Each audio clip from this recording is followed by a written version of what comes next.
England ছেড়ে লাল সবুজের ফুটবলে যোগ দেয়া হামজা চৌধুরী ইংলিশ ফুটবলে এখন এক আইকনিক ফিগার। হামজা ইংল্যান্ডের জার্সিতে অভিষেক হওয়ার আগেই বাংলাদেশে আসার সিদ্ধান্ত নিলেও হামজাকে অনুসরণ করে ম্যান ইউনাইটেডের প্রতিভাবান এক তারকা ইংল্যান্ডের জার্সিতে অভিষেক হওয়ার পরও সিদ্ধান্ত নিয়েছেন পূর্বপুরুষের দেশের জার্সি গায়ে জড়ানোর। বলছি মেসন গ্রিনউডের কথা, যাকে ভাবা হতো ইংল্যান্ডের ভবিষ্যৎ তারকা।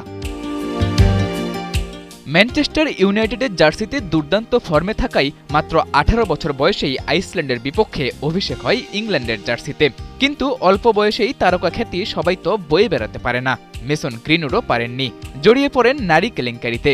ধর্ষণ আর নির্যাতনের অভিযোগ করে সাবেক প্রেমিকা। ম্যান ইউনাইটেডও তখন তাকে বাদ দেয় ক্লাব থেকে। আদালতের রায়, গ্রেপ্তার, ক্লাব থেকে বাদ পড়া, সবকিছু মিলে একরকম হারিয়ে যান সম্ভাবনাময় এই তারকা। তবে আধার শেষেই তো উদয় হয় নতুন সূর্যের। খারাপ সময় কাটিয়ে 5 বছর পর গ্রিনউডও ফিরে এসেছেন নতুন রূপে। তবে তেজটা আর নেই আগের মতো। ইংল্যান্ডেও বেড়েছে প্রতিযোগিতা, তাই তো অনেকটা বাধ্য হয়েই একসময় ইংল্যান্ডের জার্সিতে খেলা এই ফুটবলার সিদ্ধান্ত নিয়েছেন নিজ পূর্বপুরুষের দেশ জ্যামাইকার হয়ে খেলার।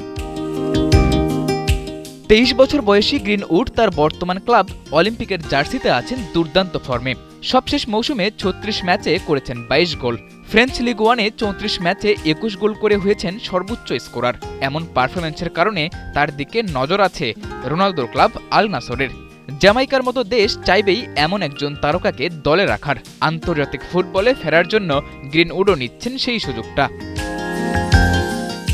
দুই পক্ষ এক হলেও অপেক্ষাটা চূড়ান্ত ছাড়পত্রের, যা পেলেই আগামী সেপ্টেম্বরে ফের আন্তর্জাতিক ফুটবলে দেখা যাবে একসময় ইংল্যান্ডের জার্সিতে খেলা এই তারকাকে। সব মিলিয়ে তার এই যাত্রাটা যে হামজা শমীদদের পথেই, তা তো আর বলার অপেক্ষা রাখে না।